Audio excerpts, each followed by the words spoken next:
Ya.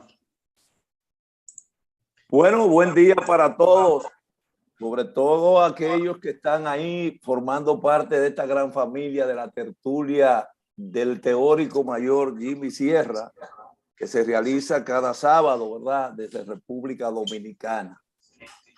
Hoy nuestro invitado es el doctor Alexis Joaquín Castillo, distinguido abogado, político, quien ha ocupado relevantes posiciones, sobre todo en el campo jurídico en la República Dominicana. Hoy queremos conocer a fondo, y de hecho ese es su interés fundamental, el contenido, la esencia de su más reciente obra titulada Cuentos Caribeños. Agradecemos de antemano pues el hecho de cedernos su tiempo, y sea bienvenido realmente a esta tertulia.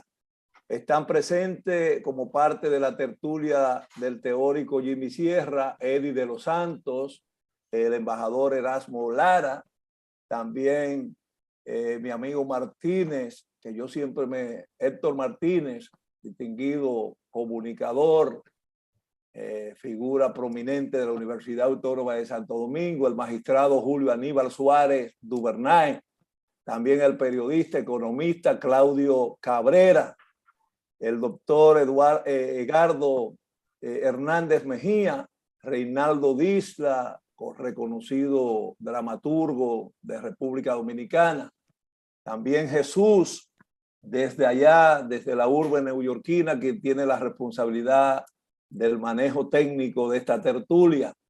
Nelson Peña, también con nosotros. David Lahoz, reconocido abogado dominicano y sociólogo. Bernardo Castellano, ingeniero, una figura muy conocedora sobre la realidad nacional e internacional.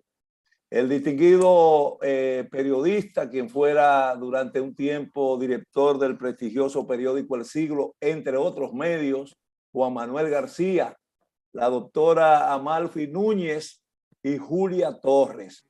Así que la bienvenida al doctor Alexis Castillo, Joaquín Castillo, acá a este encuentro donde realmente cada sábado logramos debatir temas, ¿verdad?, tanto de carácter nacional como internacional. Bienvenido. Adelante, doctor. Gracias, Trifolio. Pienso que en esta tertulia interesante, las mujeres están Amalfi y Julia, tantos hombres distinguidos, y entonces esas dos damas ahí de alguna manera nos ayudan a refrescar las ideas. Bienvenidas ellas y todos. Así es. En relación al tema que nos ocupa, que es el tema del cuento, algo que en República Dominicana de alguna manera se ha ido abandonando, ese género, y queda en manos de la próxima generación abordarlo con la intensidad precisamente de lo que es el cuento, que no es más que narrativa, diferenciada un tanto de la novela por su brevedad, por lo que significa una narración corta, pero es novela al fin. El cuento no es más que un suceso, y como suceso al fin, en el plano de la ficción, nos obliga a abordarlo en todo el sentido de la palabra, y esa intensidad coloca al lector en condiciones de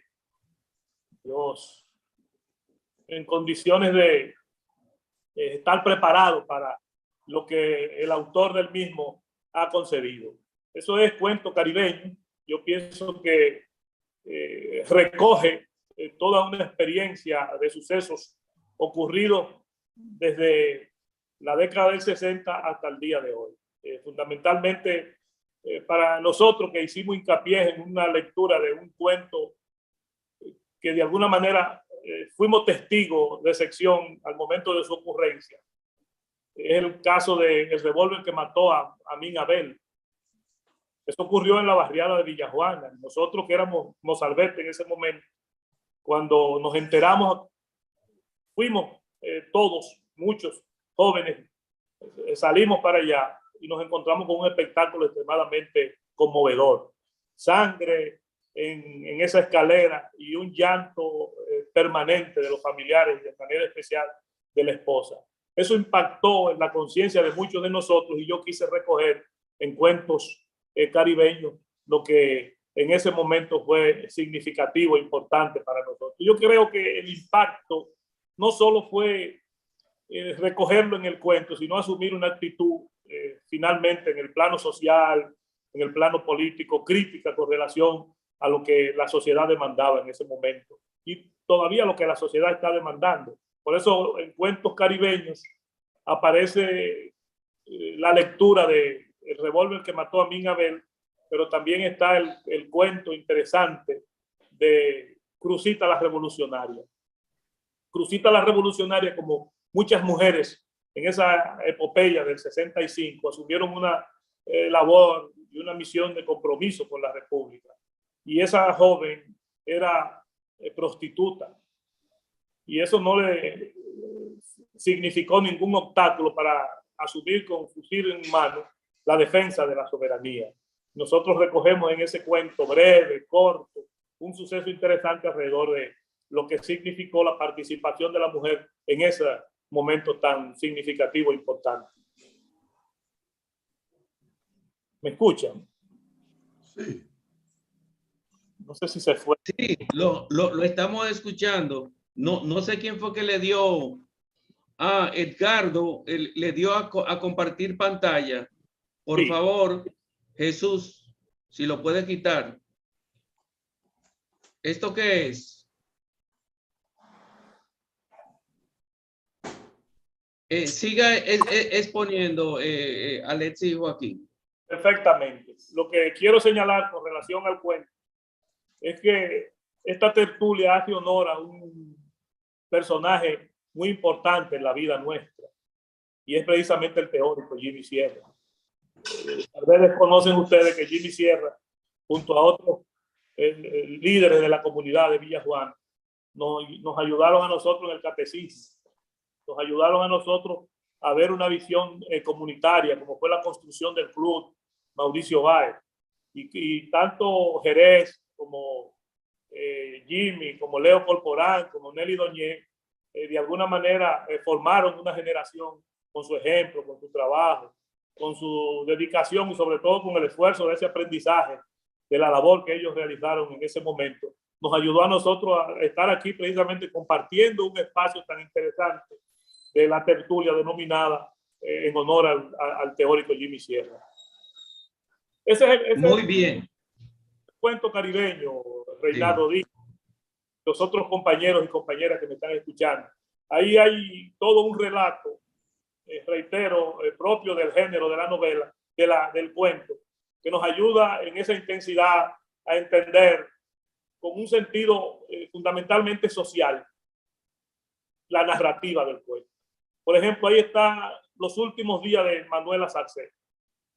¿Quién fue Manuela Sarcé? Una jovencita, 14 años, o 19, 14 o 15 años, que fue violada. Y el resultado de la violación fue tan brutal, tan violento, que perdió el conocimiento. La asistieron y la llevaron a un hospital. Pero en ese hospital no había las atenciones necesarias para tratarla. Se la llevaron en una ambulancia de nuevo y la llevaron a otro hospital. Y en ese hospital había una huelga médica. Y la sacaron de ahí porque los médicos no pudieron atenderla porque no estaban y la llevaron a otro hospital. Y el resultado es que después de 4 hospitales, la niña en la sala de cirugía pierde la vida. Ese cuento, independientemente de que es ficción y es un suceso y de alguna manera el autor del mismo lo vivió, es un cuento que tiene un sentido crítico en el plano social a cómo en el tema de la salud el ciudadano se desenvuelve, con las dificultades que nos hemos desenvuelto desde la época de la fundación hasta el día de hoy con la precariedad de la salud. El tema de Manuela Sarcé recoge precisamente esa inquietud. Y en el caso de la Cruzita la Revolucionaria, en el caso de Amin Abel, evidentemente que para la época de Amin Abel, en el plano de esa Guerra Fría habían sicarios propios de la institución, sicarios del Estado, sicarios de agencias de represión que tenían la misión de eliminar a jóvenes de la talla, de la envergadura de Amin Abel y de el mismo Moreno, Maximiliano Gómez, Henry Segarra, jóvenes que eran contestatarios de un régimen que en ese momento no entendía ni podía entender la realidad de una vinculación con jóvenes que luchaban por un destino y un futuro mejor. Nosotros intentamos en Cuentos Caribeños asumir una actitud desde la narrativa que tienda a entenderse con un carácter y un significado eminentemente social. Es como puede seguir enumerando las demás narraciones. Muy interesante. Hay otras, son narraciones todas con ese sentido social. Por ejemplo, la Hora Santa de los Sucios. La Hora Santa de los Sucios no es más que niños expósitos, huérfanos, niños con hogares disfuncionales que se desenvuelven en esa comunidad en un ambiente extremadamente precario. Y en una ocasión se le hizo una hora santa para rendirle tributo, para bañarlo, para asearlo, para darle comida, y todo se complicó en esa hora santa, precisamente a través del baño. Ahí está la Hora Santa de los Sucios. Y en la otra narrativa del cuento aparece un tema interesante también, que es el tema de el loco del campanario. Ese loco del campanario vivió en Villajuana. Y yo lo recuerdo un 24 de abril de 1965, yo muy jovencito, muy niño, lo recuerdo como una ametralladora y con todo esto aquí cargado de municiones. En una esquina asumiendo el papel de tráfico, pero era un enajenado y estaba asumiendo el papel de quién cruza y quién no cruza en esa tarde difícil de 24 de abril de 1965. Y toda narrativa corre alrededor de precisamente lo que significó el suceso que significó en ese cuento que narra el autor, denominado El Loco del Campanario. Recuérdense que nosotros tenemos un campanario principal en Villajuana, que es la Iglesia Sagrado Corazón de Jesús. Pues ese loco, ese enajenado mental, subió al campanario y desde allí creó una situación extremadamente difícil y complicada, fusil en mano. El otro cuento de la narrativa Cuentos Caribeños, El Español que Lloró. Fíjense la disyuntiva y el dilema de la época en la que ese español lloró. Vino del exilio a República Dominicana, en una época difícil de la tiranía. Y durante 14 años no pudo ver a su familia, porque estaba imposibilitado de volver a España. Pero dejó un hijo pequeño de 1 año cuando vino a República Dominicana. Cuando deciden venir la mujer y el hijo a República Dominicana, la mujer manda al hijo primero por un problema de viaje, de pasaje, de ticket. Y el muchacho, sin conocer a su papá y su papá sin conocer al hijo, interactuaron una noche y el padre lo confundió con un ladrón. Y lo confundió fundamentalmente no solo como ladrón, sino que sentía que el hijo se estaba burlando de él. O sea, que ese ladrón se estaba burlando de él porque hablaba un lenguaje castizo, un lenguaje puro español. Y entendía que irónicamente el ladrón se estaba burlando y lo llevó a la policía. Y al día siguiente, cuando llegó, acusándolo de ladrón, y al día siguiente, cuando llegó la esposa y preguntó por el hijo, el español sintió un escalofrío tremendo. Pensó en el incidente la noche anterior y salió corriendo al destacamento policial a buscar a un coronel que se hizo famoso, un coronel de nombre Caonabo Reynoso, jefe del servicio secreto y de momento de la policía. Sí, señor. Les reclamó a Reynoso la devolución y la entrega de su muchacho porque él se equivocó, que no era ningún ladrón. El coronel lo miró, se paró de frente a él y le dijo: aquí matamos a los ladrones.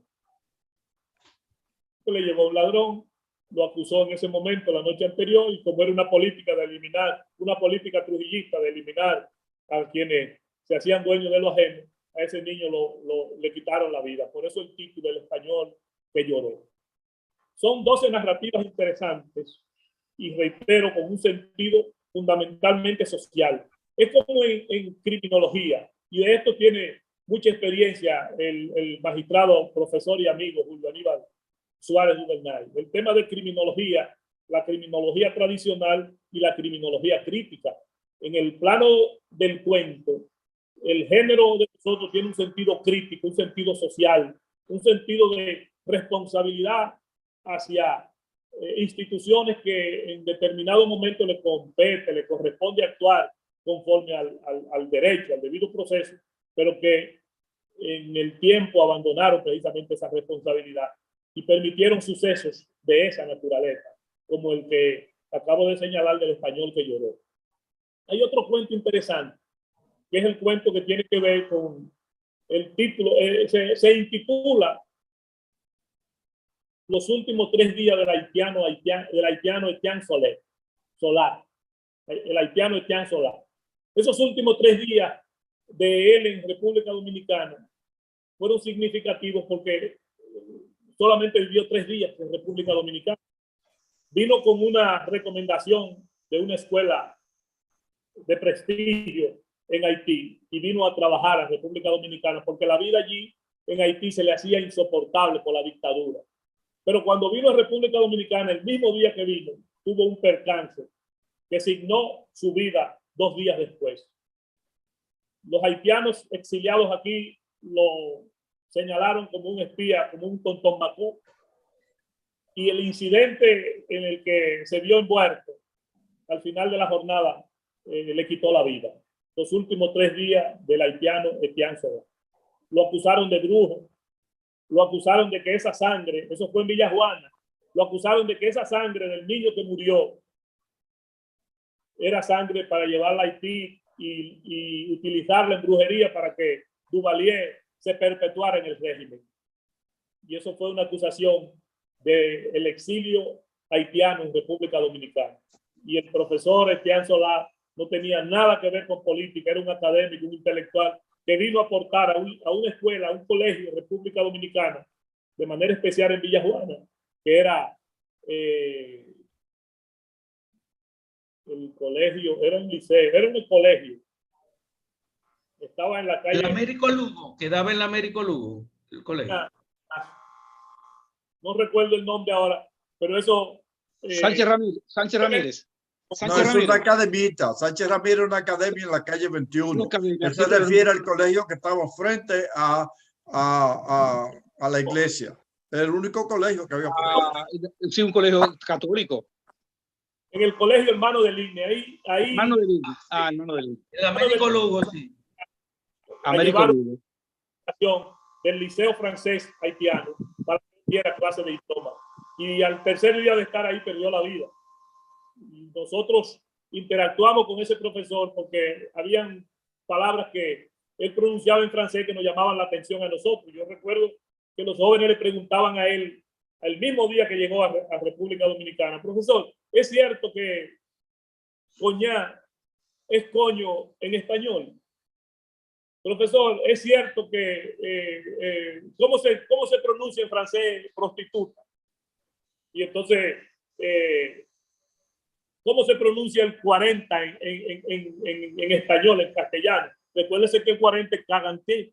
Y entonces era como, para los estudiantes, para nosotros nos llamaba la atención. ¿Caga qué, profesor? Caganté es el 40. Y todo eso nos permitió interactuar con el profesor, y 2 días después para nosotros fue un trauma saber que su cuerpo había aparecido tendido en una acera de la calle Mauricio Báez, precisamente frente a la escuela, frente a la iglesia Sagrado Corazón de Jesús.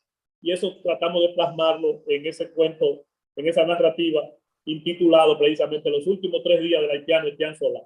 Pero también tenemos la historia de un inglés que vivió ahí en Villa Juana. Sufrió un acontecimiento, también un suceso difícil, que me decía el profesor Diógenes Céspedes, quien fue el prologuista de la obra: Alexis, pero yo en todos los cuentos que he leído tuyos tienen un trágico final. Y yo, profesor, no es que tienen un trágico final, es que todos esos cuentos reales, aunque abordados por la ficción, ocurrieron en nuestra comunidad, y yo tengo que relatarlo como tal. Y ahí que en los últimos 3 días del haitiano Etienne Solar, los últimos, el español que lloró, Crucita la revolucionaria, el loco del campanario, la hora santa de los sucios, son sucesos reales que, aunque están tintados de ficción, no dejan de tener y haber producido un impacto en su autor, porque de alguna manera lo viví en carne propia, como el tema del revólver, aquel que mató a Amin Abel, que finalmente lo utilizaron y en el cuento se recoge ese mismo revólver para ultimar a alguien que había sido de alguna manera victimario en la muerte de Amin Abel, Dan Mitrione. Lo usaron los tupamaros, ese mismo revólver, para ultimar a Dan Mitrione. Pero ese mismo revólver sirvió para ultimar a nivel internacional a Roque Dalton, aquel famoso poeta centroamericano, para matar al cantautor chileno. Ese mismo revólver que mató a Amin Abel, y que en esa narrativa corta, breve, el autor intenta recoger un suceso interesante con relación a un revólver que adquirió rango nacional e internacional, el revólver que mató a Amin Abel. Esa es parte de esa narrativa. Sí, muy interesante. Si puede recordar, antes de pasar a los turnos, porque primero está la exposición suya y luego las preguntas, si puede recordar o tiene a mano el libro algunos de los criterios que a usted le hayan llamado la atención de lo que dice Diógenes Céspedes y Fernando Peña de su libro. Precisamente Diógenes Céspedes me decía en una conversación en su casa que después de la lectura le impactó que la mayoría de los protagonistas mueren en mis cuentos. Y yo le decía a él, profesor, son reales. Aunque la novela y el cuento están involucrados de manera profunda en lo que es la ficción, evidentemente que yo quise recoger de manera exacta y pulcra la ocurrencia del hecho. Y no podía decir que Amin Abel está vivo, ni podía decir que el haitiano Etienne Solá está vivo, ni podía decir que el español que lloró el hijo está vivo, cuando fueron ocurrencias reales que de alguna manera intenté en esta narrativa corta asumirlo como tal. El profesor Fernando Peña nos hace una reflexión interesante y lo asume también con un sentido de esa realidad que vivió de alguna manera una generación en la década del 70, que sufrió en carne propia todo el desapego de una guerra fría. En el caso de ese haitiano, Etienne Solá, bueno, vivimos en ese momento una época de dictadura duvalierista y de dictadura neo-trujillista en esos inicios, y al final de la jornada la actitud de estas instituciones era y todavía sigue siendo represiva, arbitraria, abusadora. En el caso del haitiano Etienne Solá, evidentemente que la reflexión de Fernando Peña es precisamente la de entender que era una realidad vivida, donde la precariedad de la vida estaba siempre presente en el accionar de la juventud fundamentalmente. Por eso Cuentos Caribeños tienen una segunda parte que yo espero en el mes que viene o a principios de julio ponerlo en circulación. Es una segunda parte que se titula Narrador de Cuentos. Muy bien, podemos ya, teniendo esta idea general del libro, pasar a las intervenciones y preguntas. Vamos entonces a tomar los turnos. Tenemos en primer lugar a Eddie de los Santos. Vamos a ver quién más quiere intervenir o hacer preguntas en su turno de 3 minutos. Recuerden eso. Quiero aprovechar la ocasión para recordar la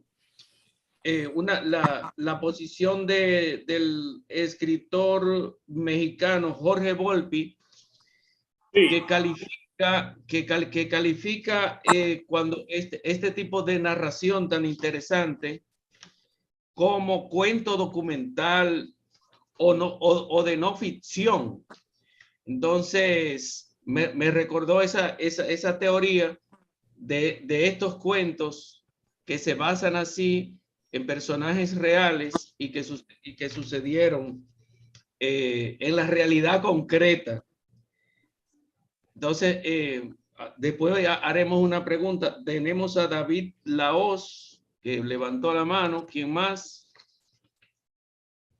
Ahí tenemos a Fernando. ¿Quién más? Bueno, pues empezamos con estas tres primeras intervenciones. Adelante, Eddie de los Santos. Oh, pero gracias, amigo Reinaldo Disla, destacado dramaturgo. ¿Aló? Más bajito. Diga. Escuchamos. Ya ahí a ese volumen, no tiene que levantar la voz. Que Ah, no, lo que pasa es que tengo un audífono que la levanta sin yo quererlo. Ahí está mejor. Sí, sí. Ahí está mejor. Sí, sí. Bien. Ajá. No, yo no la levanté, que el audífono es muy sensible. Pues buen día, saludos a todos. Gracias al amigo Reinaldo Disla, destacado dramaturgo dominicano, por cederme la palabra. Al amigo Alexis Joaquín Castillo, un abrazo desde aquí. Nos vemos a veces allá en la UAS. Y yo estoy maravillado al escucharlo porque esa cualidad de literato o amante de las letras, escritor, no la había percibido. Y me llama la atención cómo él se las ingenia para manejarse en bajo perfil, teniendo un talento tan destacable. Cuando hace la descripción de los cuentos, me llama la atención el seguimiento, ese hilo lógico, un hilo lógico y orgánico de su narrativa, lo cual no siempre escritores que no son profesionales de la pluma, porque su área más bien es la parte jurídica. O sea, usted no ha sido visto tanto como un literato, mas sin embargo en la descripción que hace de los cuentos se percibe un orden muy lógico en la descripción de los mismos y un principio y un fin y la esencia del cuento normalmente tiene que ver con ese fin inesperado, como plantea Juan Bosch en cómo hacer cuentos en uno de esos libros, Cuentos escritos en el exilio. Entonces la pregunta va por lo siguiente. Como bien expresó, tiene que ver con Villajuana, sus experiencias en esa época de los años 60, los 12 años, esas persecuciones. Básicamente se relaciona con Villajuana o va más allá de ese límite. Y por otro lado, ¿qué opinión tiene el amigo Alexis Joaquín Castillo si la tiene, si ha leído algunos cuentos de Pedro Peis, de esa cuentística de Pedro Fernández Peis, que a decir de Tony Raful es uno de los 3 mejores cuentistas de la República Dominicana? Muchas gracias. 2 minutos y 35 segundos. Bye. En el tema de a Pedro Peis, yo lo traté de cerca. Siempre me impresionó la capacidad narrativa de Pedro. Pedro fue un intelectual de primera línea, brillante. Y evidentemente que su lectura de alguna manera produjo en nosotros la búsqueda de lograr una narrativa que nos ayudara a captar la atención del lector sobre la base de procurar que ciertamente la narrativa fuera corta. Por eso esos cuentos caribeños son cuentos cortos, cuentos que en una época como la que vivimos, donde contrario a lo que debió ser el tema de la lectura, el tema de compenetrarse con tertulias de esta naturaleza, ha ido rezagándose.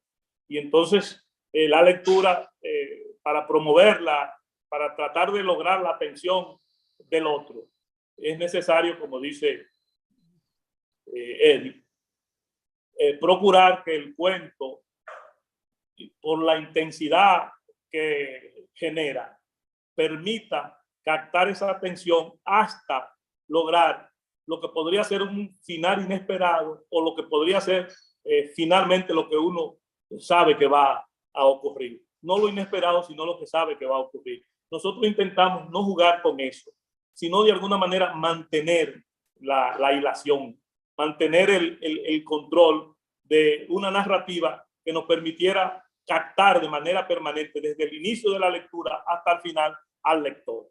Yo creo de alguna manera que recogemos ese sentir. Como dice Eddie, aunque nosotros no hemos estado propiamente vinculados al tema del cuento, de la novela, he sido un lector de alguna manera voraz de ese género. Y le avanzo que no solo estoy escribiendo, ya di los pasos finales del narrador de cuentos, sino que estoy escribiendo una obra y la voy a decir aquí por primera vez. ¿Me escuchan? Sí, te escuchamos, pero no te vemos. Enciende la cámara. Isla. Estoy aquí en Estados Unidos. Pero cuando yo oigo esa historia, yo me crié, yo viví en Villajuana hasta los 20 años y yo estaba metido en todo. Y yo no recuerdo ninguna de esas cosas. Por eso son importantes esos cuentos. Exactamente. A mí me ha llenado de sorpresa, pero también de regocijo, de que se recojan cosas de la vida de Villajuana que nada más teórico ha recopilado. Yo estuve ahí. Sí. Trigolio. Y también los locos. Trigolio. Dígame, David. Tú ves cómo mi teoría va creciendo. Fíjate cómo el doctor dijo, voy para mi isla. Él nos dice para su media isla o sus 2/3 de isla, no para su isla. Tú ves cómo ya mi discurso está calando. Es para su isla que él va, ni siquiera para un cuarto de isla, que es lo que estamos ocupando aparentemente. Miren, para que vean que mi teoría va calando ya. A propósito de eso que dice el doctor Erasmo Lara, que él no ha hecho algunas cosas de eso en Villajuana, donde él creció. Yo también crecí en Villajuana desde los 2 años aproximadamente que vine de Santiago y seguí ahí, iba a Santiago y volvía. Y hay muchas cosas. Villajuana fue complicado hasta cierto punto, aunque era un reducto más o menos conocido. Pero los muchachos de esa época, muchas veces la familia, los papás y los mamás no nos dejaban, hasta los vecinos, no nos dejaban caminar más de 2 o 3 cuadras dándole la vuelta a una esquina. Y a veces ocurrían cosas que uno oía, no le daba importancia, pero sucedían. Pero sí sabíamos todo lo del entorno inmediato. Personas como Jimmy Sierra y como Nelly Doñé y cosas que eran más viejos que uno, sí andaban todo Villajuana caminando de un lado a otro, además de que vivieron en diferentes sitios. Hace más de 2 años que murió Doñé, ¿verdad? Doñé, sí. Ha sido Entonces, ellos conocían todas las anécdotas importantes de allá, de cada pedazo. Usted, por ejemplo, vivía en la Villa Espesa con Somerville. A veces podía no enterarse, sino de resonancia de algo que pasaba a 4 cuadras de ahí, porque siendo muchacho, estoy hablando de los años 50 y 60, no se podía enterar. Pero después escuchaba la resonancia de lo que sucedió.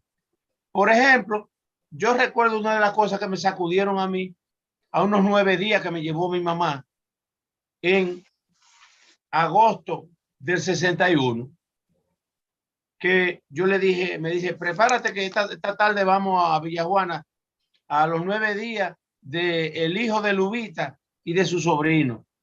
Digo yo, mamá, pero yo no quiero ir a rezos. ¿Para qué? Porque no me gusta estar tanto ahí que uno aburrido. Le dije así, mira muchacho, yo que, bueno, tuve que ir con ella. ¿Sabe cuáles eran esos? Y no se me olvidó eso nunca. ¿Cuáles eran esos los 9 días? Los 9 días de los 2 jovencitos que mataron en la 40 a Beethoven y al otro, apellido Escoto, de la familia Escoto, Escoto Peralta, que tienen 2 calles con el nombre en el Sánchez La Fe, y que vivieron donde está el local ahora del Mauricio Báez, donde yo viví también, entre el 52 y 53. Y creo que el propio, según me dijo el teórico, el propio Joaquín Castillo vivió frente al Club Mauricio Báez en esos años. Ahí sí, cerca, sí. Entonces yo, por ejemplo, eso me impactó mucho porque cuando yo comencé a oír, abrieron una carpa en toda la calle que cruzaba de un lado a otro. Y mucha gente llorando y cosas. Y mamá, pero ¿y por qué fue? ¿Y por qué aquello? ¿Qué fue lo que le pasó? Mamá ahí como que no quería decirme, miraba para todos lados. Después cuando llegamos a la casa, que vivíamos en San Carlos, papá preguntándole a algunos vecinos, ella dijo, bueno, lo llevaron con lo mandaron con un desayuno y una comida a la 40 y ellos no volvieron malos, desaparecieron con 14 y 16 años. Beethoven Peralta y el otro era, no me recuerdo el nombre, eran primos de una prima mía. Entonces me interesó más. Digo, pero ¿y por qué esos muchachos eran muchachos y lo mandaron con la comida? Porque ya se sabía que en la 40 mataban gente. Entonces el periodiquito el 14 de junio estaba circulando. Entonces dicen unos vecinos que eran unos desgraciados, que eso Trujillo. Entonces yo volteo la cara a Librado, un técnico de Codetel, de la CDT. Digo yo, papá, Librado, y Trujillo era malo. Dice el Librado, y papá, ese era un hijo de su maldita madre, ese era un desgraciado. Digo yo, ¿cómo? Óigame, agosto del 61.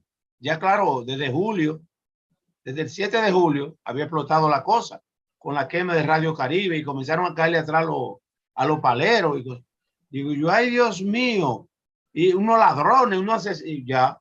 Digo, bueno, entonces para cada acontecimiento de eso tenía una gran significación en uno como muchacho. Me imagino que le pasa a Joaquín y a cada uno de ustedes que vivió eso. Entonces, mira cómo dice él que el luego capitán y luego coronel Caunabo Reynoso Rosario, él no contextualizó el año, mata dice, aquí todos los haitianos que vienen lo matamos. Yo conocí a todos los ladrones.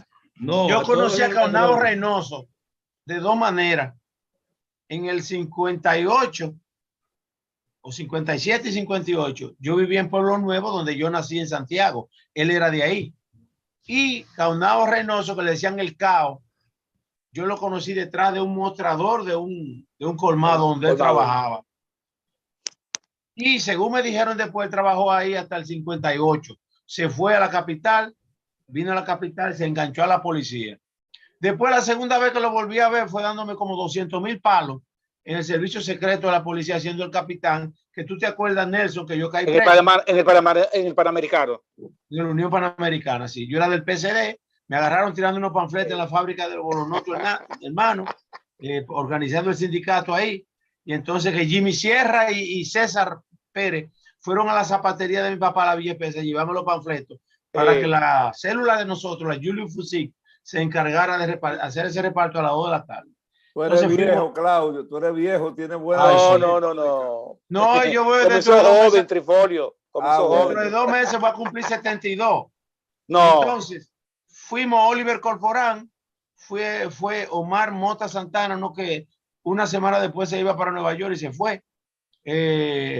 Gregorio Báez Aquino, uno que era hijo del chofer del que mató de uno que participó en la muerte de Román, de Pupo Román, y yo, y el que cayó preso, yo le dije, deme todos los panfletos y cojan cada uno por un lado, y yo cargué con el bulto. Entonces me agarró. Caunabo Reynoso me dio N palos, N más I palos, con una macana de la que terminaban en una bola de hierro de acero. Ajá. Y entonces, entre 20 policías y dándome luego patadas, porque yo me inventé un cuento desde el destacamento de Radio y Televisión Dominicana, que es el que yo sostuve. Y ya yo tenía la teoría de que usted no puede variar un cuento y decir, no, sí está bien, ya yo voy a hablar, que yo qué. Yo decía, espérese. Era para yo coger un aire, en lo que me cogía aire entre palos y palos. Entonces, está bien, ok, ¿qué? Dime, ¿qué es lo que tú vas a decir? Déjeme decirle. El bulto, que era un bulto marrón, ahí estaba yo con una trepatinada de esa.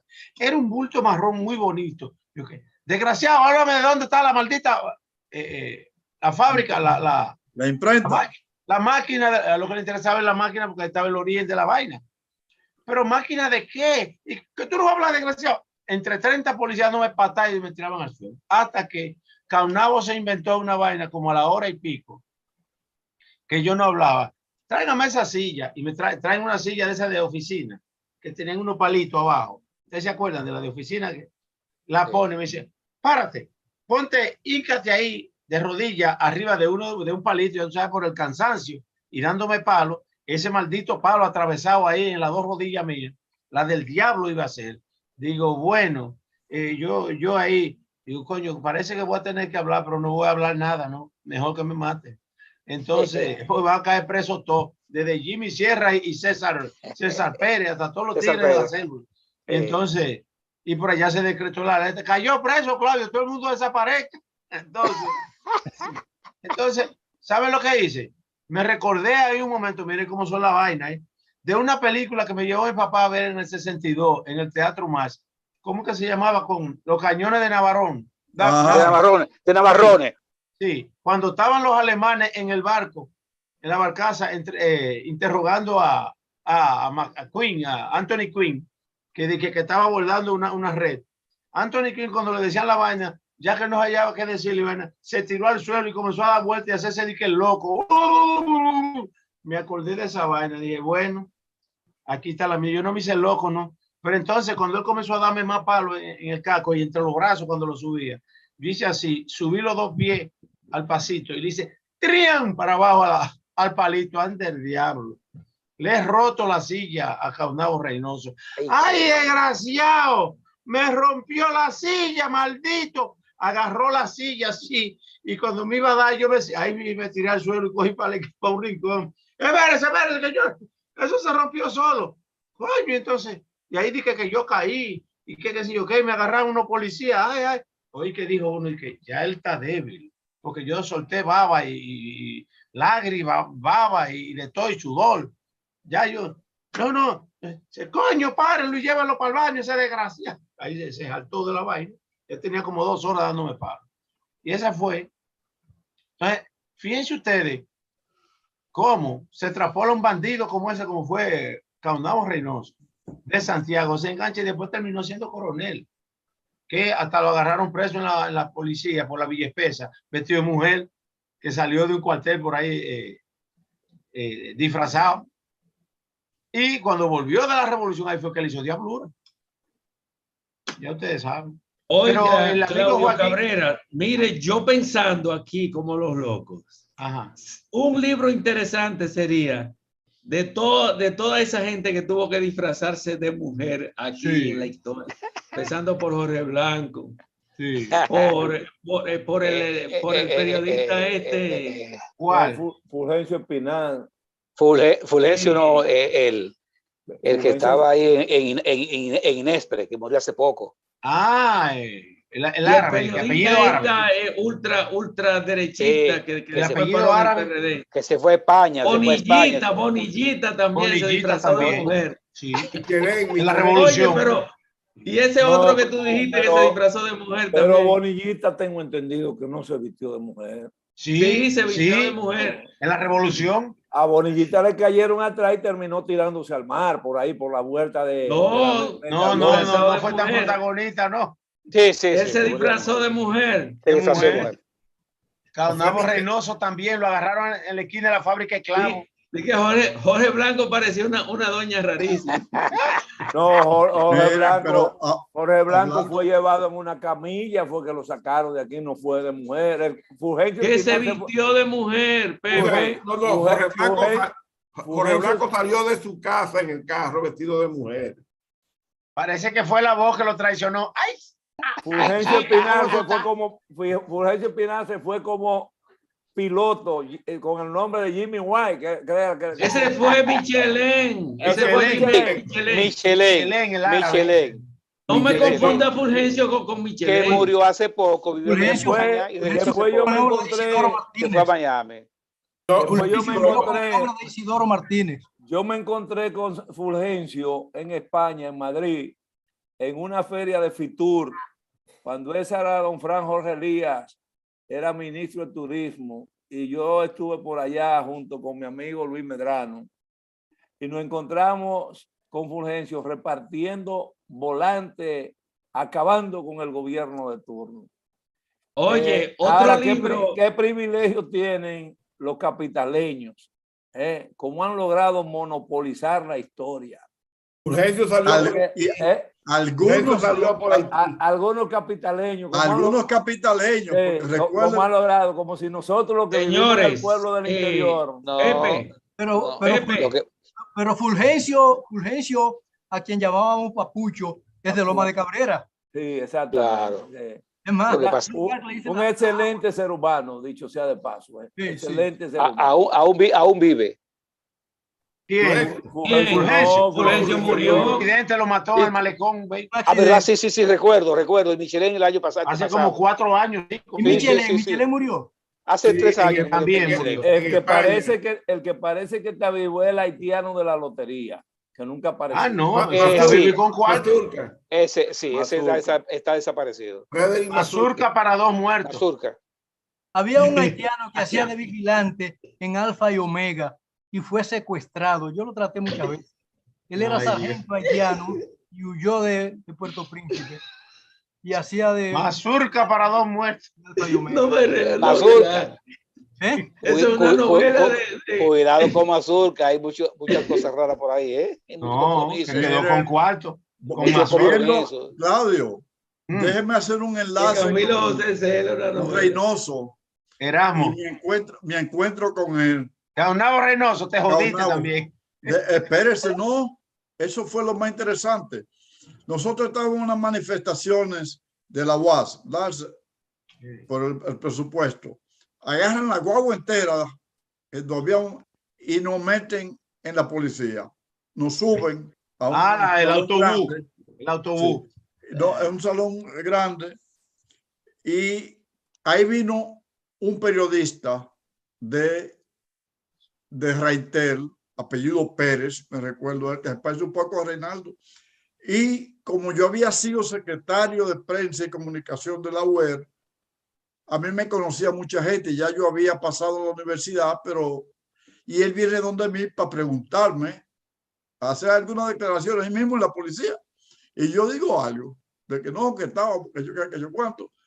Bueno, se va el periodista y uno del Paco Redo se para en el medio y dice que ese es un revisionista. ¿Y que yo qué? Y yo, todo el mundo preso. Me agarraron y me metieron para donde Gaunabo Reynoso. Bueno, él está ahí, en una oficina, y entonces me dice, le doy la cédula, y dice, le trajeron un pasaporte. Bueno, a mí me habían, en el 69, no, antes me habían becado para venir a Estados Unidos, esas cosas que pasan, y me robaron el pasaporte, se me perdió el pasaporte en una zapatería que yo estaba comprando un maletín, y se me perdió. De todo ese tiempo, la gente del PCD, mis queridos amigos, lo habían usado para uno y le pusieron... Lo maquillaron. Entraban y salían con ese pasaporte. Entonces, Gaunabo Reynoso me dice, ¿usted ha viajado? Digo, no. Bueno, y me mira y todo, ve cosas, y yo veo que coge el teléfono y dice, coño, me están haciendo, yo que tenía y me devolvieron, no me pasó nada. Yo le hago esa anécdota. Yo me encuentro hace como 4 años en una recepción de un amigo que había sido oficial policial. Y hay varios policías ahí. ¿A quién me encuentro yo ahí? Al hijo de Gaunabo Reynoso, que era general retirado. El que está vivo. Sí. Porque el otro lo mató un policía en una playa aquí en el gobierno de Jorge Blanco. Ah, bueno. Este llegó y entonces yo le digo en parte que yo conocía a su papá y él me mira y yo digo, no, pues yo le debo decir cómo fue. Me dice, usted se salvó. Oye, lo que me se dijo. ¡Qué bárbaro! ¡Qué chepa! Oye, óyeme, yo le di clase a los dos en un colegio, por ahí por la UAS, donde daba clase el psiquiatra, ¿cómo es? César Mella. César Mella y yo y Marino Mejía, todo izquierdita, dábamos clase a la entrada, el colegio que estaba a la entrada de la UAS, que era de una señora de apellido Vicini, Troncoso, y nos empleó a dar clase ahí. Y ahí los hijos de Gaunabo Reynoso, los dos, fueron alumnos de nosotros. Y yo veía al desgraciado, ya habían pasado años, que lo iba a buscar en el carrito ese famoso del servicio secreto, que era un Datsun como 120i azul, color azul. Estaba quemado. Había un rojo y un azul. Y el desgraciado se paraba a recogerlo y yo de allá adentro mirando, coño, si yo pudiera matar a ese desgraciado. Sí. Bueno, pero miren el castigo de la vida, ¿eh? Ustedes supieron cómo murió él. ¿Cómo murió? Él no murió de que matado, de que a tiro, no, pero óigame. La mamá de Leo Corporán me dijo a mí, porque yo me mudé a la casa de donde nació Leo, en Villajuana, después que ellos compraron por Miramar, se mudaron para allá. Me dice la mamá, doña Albestela, que murió: Claudio, tú conociste al señor Caunabo Reynoso, al coronel, ya había retirado. Digo yo, sí, porque tu mamá me dijo que tú caíste preso y que él te dio más golpes que el diablo. Me dice, mira, ese hombre tiene casi un año que no nos deja dormir a los vecinos, con un dolor de día y de noche, de madrugada. Loco. Guay, guay, guay. Y entonces yo le digo, ¿qué es lo que le pasa? O sea, se puso loco de tantos golpes y gente que mató. Dice, no. Un cáncer que le ha dado en la cabeza, que eso no tiene madre. Lo han sacado 2 veces afuera, a Puerto Rico, y ahora se lo llevan para Miami el mes que viene. Y se lo llevaron, y de Miami vino, o sea, que le daban unos calmantes que lo mejoraban. Pero me dijo cuando pasó 2 meses, sigue los gritos, pero ya se está listo, se va a morir. Se muere Caunabo Reynoso. Pero un día vengo saliendo de una clase de la UAS a las 9 y pico de la noche, y hay un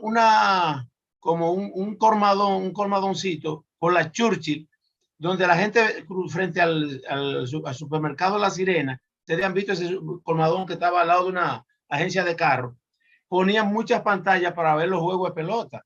Yo vengo a las 9 que termino la clase y digo, déjame sentarme, beberme 2 cervecitas que antes llega a mi casa, para entonces cenar, y después me siento ahí y está un señor que me dice, ven acá, ¿usted es periodista? Y yo, sí, yo soy periodista. Y me dice, yo lo conozco. Y yo, pues yo he trabajado en periódico. Y yo, ¿quién es usted? Fulano. ¿Qué periódico? Trabaja en el periódico El Caribe, pero yo trabajaba en Paystop pegando las noticias en la página. Y yo, sí. ¿Y usted conoce a fulano en el periódico? Y así comenzamos.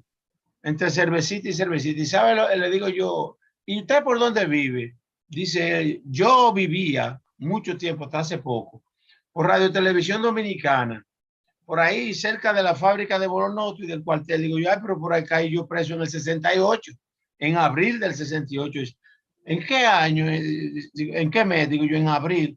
Dice, pero para Semana Santa, me dice él. Digo yo, sí, un 9 de abril, lunes santo, caí preso. Yo me acuerdo de ese incidente que agarraron un tigre con unos panfletos, que andaba un grupo, y el que agarraron fue el que tenía los panfletos. Digo yo, sí. Y entonces, cuando te agarraron, ¿dónde te llevaron? Digo, bueno, ahí al destacamento de Radio Televisión Dominicana. ¿Y qué pasó ahí? Digo, bueno, desde que me llevaron, el policía que me llevaba de los dos, con la pistola en la mano, me entró a culatazo y a patar, y me llevó con el capitán de ahí, me dice, el capitán.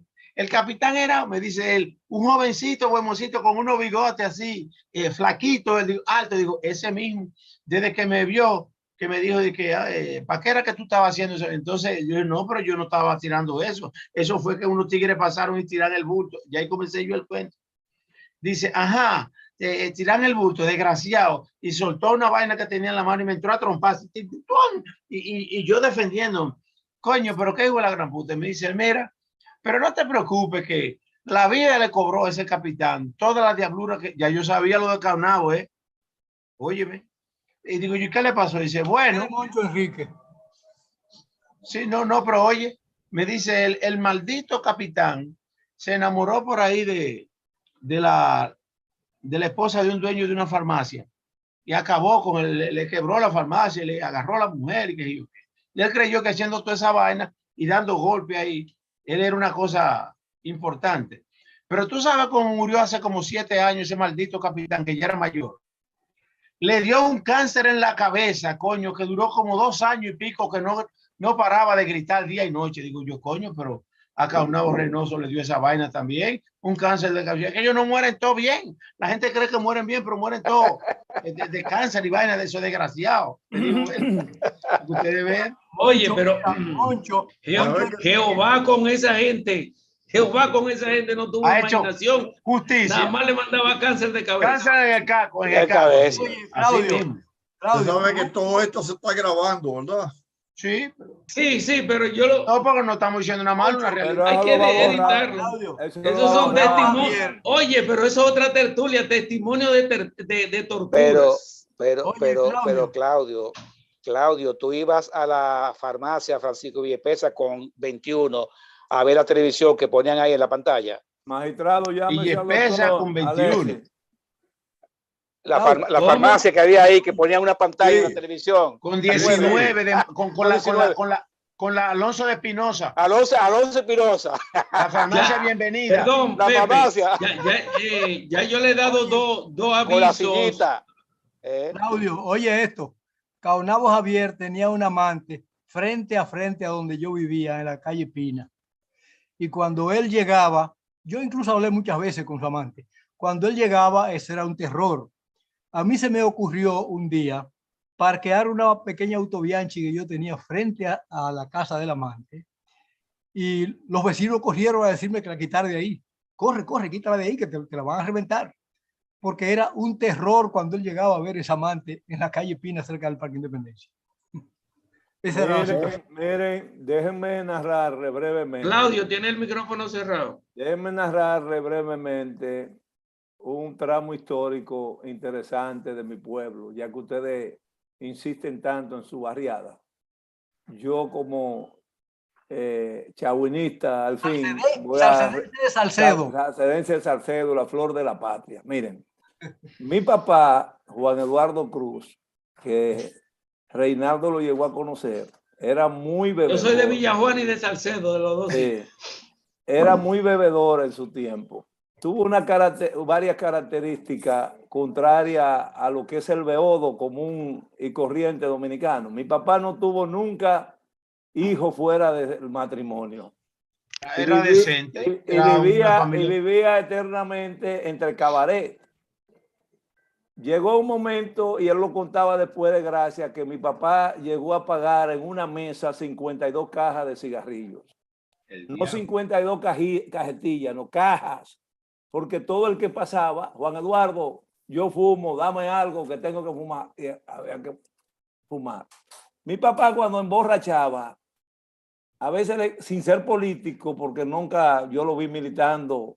Bueno, era muy cercano al 14 de junio, bebió mucho ron con Manolo Tavares Justo, que también era muy dado a la bohemia. Sí, su traguito. No, traguito no. Traguito no, humo.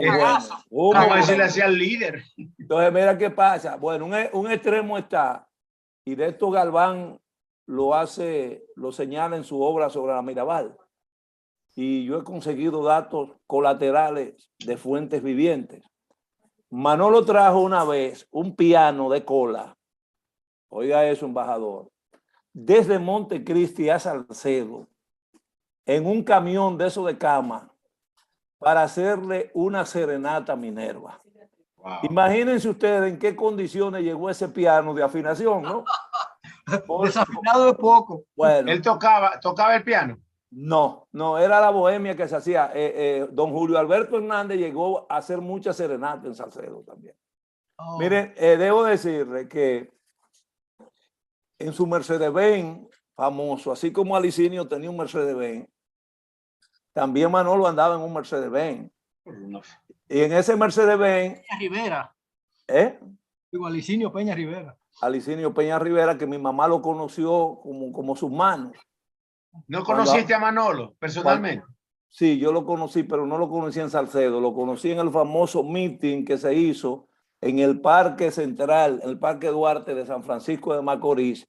Recuerdo yo que en esa ocasión el parque estaba lleno de plantaciones de gina y era muy común que en San Francisco no vendieran el arroz con leche en unas fuentecitas. Y mi papá agarró los 3 últimos hijos de él, entre ellos yo, y me vistió con una camisita, recuerdo yo, verde, de cuadrito verde, como lo que se le ponen a los manteles de algunos bares de mala muerte, y un pantalón negro. Y fuimos y la escuchamos. Pero mi papá no era un hombre de mucho fuñir con la política, pero para todas las cosas nobles aportaba. Tenía su intuición, él, que pertenecía a su generación. Tuvo la suerte, como lo tuvo también el esposo de Bebé Mirabal, Jaime Fernández, que venían de una familia más o menos acomodada y manejaban dinero en la ciudad. al extremo tal de que cuando llegaba un jefe de la policía, a los primeros que querían presentar era Juan Eduardo, a Jaimito, pero todo eso era para que cuando llegara el día de la policía, les regalaran un par de cajas de whisky o les regalaran un chivo. Mi papá, vuelvo y le reitero, era muy dado cuando se bebía 3 tragos, hablar cosas en contra de Trujillo, estando Trujillo vivo. Y le encantaba oír, como a muchos dominicanos, los discursos interminables de Fidel Castro. Yo recuerdo que yo llegué a ver a mi papá, siendo yo un muchachón, con aquel radio grandote, donde cuando Fidel pronunciaba uno de esos discursos de barricada. En onda corta. En onda corta, y que había que oírlo bajito. Mi papá yo nunca lo oía hablando, oyendo radio bajito. Y cuando terminaba el discurso... le metían un abejón para que no se oyera bien. Bueno, entonces, ¿qué sucede? Cuando la pieza oratoria les profundizaba, le llegaba mucho a mi papá y terminaba, él agarraba 1 litro de whisky y se lo tiraba encima al radio y pedía que lo repitan y le daba golpe así. En una ocasión, bebiendo unos tragos en un colmadón grande que tenía Erasmo Pichardo, Reinaldo, ahí al lado de Negra, la que vendía, de Batepolo, la que vendía café. Recuerdo que en esos bares, como sucedía con los billares, siempre ponían una mampara para que los menores no pudiésemos entrar ni enterarnos de lo que estaba pasando. Y no sé a quién se le ocurrió poner en la bellonera un tema que decía: recogiendo limosna, no lo tumban. Que va gallo que va, no, sí. Ese gallo de Quisqueya es de pura calidad. Recogiendo limosna. La invasión del 59. Fue Trujillo, sí. Entonces mi papá se enfogonó y agarró y le dio 20,000 patadas a la bellonera y dijo: coño, aquí lo que hay un grupo de adulones, ¿qué es lo que recogiendo? Esta mierda hay que quitarlo de ahí. Sucede que a media cuadra de ahí funcionaba el llamado SIN, el Servicio de Brutalidad Militar. Acontece que ese era el local que después fue del 14 de junio, en Salcedo. Ahí fue que llevaron a Alexis Bracha, aquel famoso periodista, profesor, que dicen que fue responsabilidad del gobierno Juan Bosch su muerte, cosa que es una mentira. Eso fue en una manifestación obrera que él estuvo trabajando, y cuando llegó al cuartel y quiso preguntar los datos de los obreros presos, vino un policía bruto y ahí mismo le dio 2 balazos. Uno de ellos quedó perforando la pared principal del cuartel hasta hace pocos años. Eso hace como 2 o 3 años que lo borraron. Estaba ahí. ¿Qué pasa? Al darle los golpes a la bellonera, todo, vinieron los adulones y los calieses. Entre ellos un famoso denominado Viterbo Álvarez, alias Pechito. Criminal. Y estaba un apellido Mercado también. Y yo recuerdo ver a mi papá. Los que participaron en la muerte de la Mirabal. Algunos de ellos, sí. Porque es bueno saber una cosa o recordar. La gran parte de los que mataron a la Mirabal son de Tenares. Sí. Entre ellos los minervinos. Que tienen ¿La conocía? Y Alfonso, bueno, se me olvida el nombre, pero estaba... Yo no sé si ustedes vieron el juicio. Entonces, miren, voy para allá. Pero ¿qué pasa? A mi papá, yo... Minervino es el sujeto que está vinculado a la caña y la cosa. Dante Minervino. Dante Minervino. Eran 2. Dante Minervino. Eran 2 hermanos. ¿Qué pasa? Mi papá lo agarra por acá. Yo recuerdo eso perfectamente. Siendo yo eso me marcó para siempre. Y se lo llevaron arrastrando. Por las condiciones también etílicas que encontraba y que era un carpetoso, un fuñón.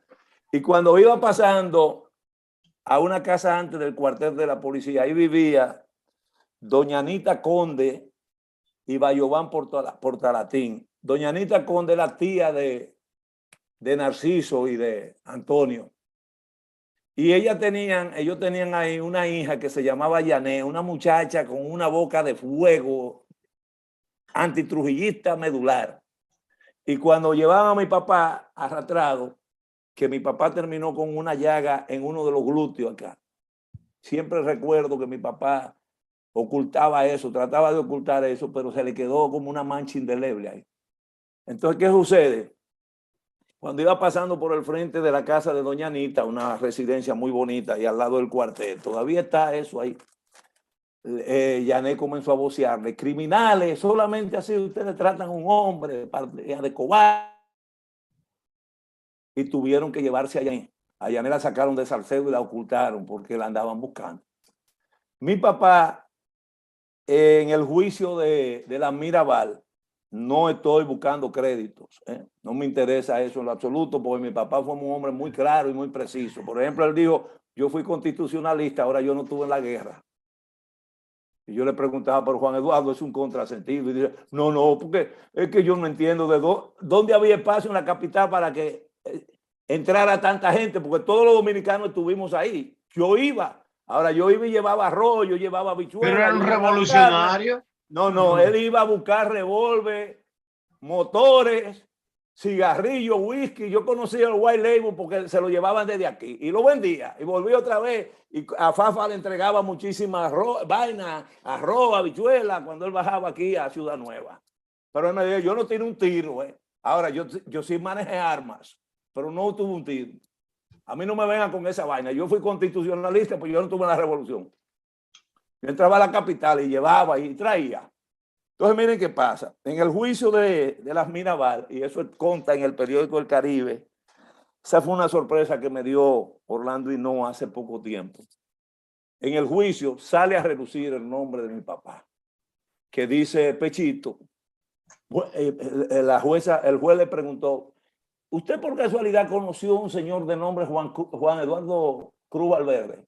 Y ahí sale y dice: sí, claro que lo conocí. ¿Usted tuvo problemas con él? Sí, señor juez. Y es que ese hombre era difícil, ese hombre era un problema, vivía en contra del presidente, que sé yo qué, Pues miren, para no hacerle la historia larga, cuando yo fui profesor de la extensión de la UCE en San Cristóbal, yo lo tuve también en San Pedro, pero aquí en San Cristóbal, en la calle Constitución estaba la extensión. Yo acostumbraba a mis alumnos, que eran alumnos de Derecho, de varias disciplinas. De varias disciplinas. Yo acostumbraba a solicitarle monografías sobre situaciones que no eran fáciles.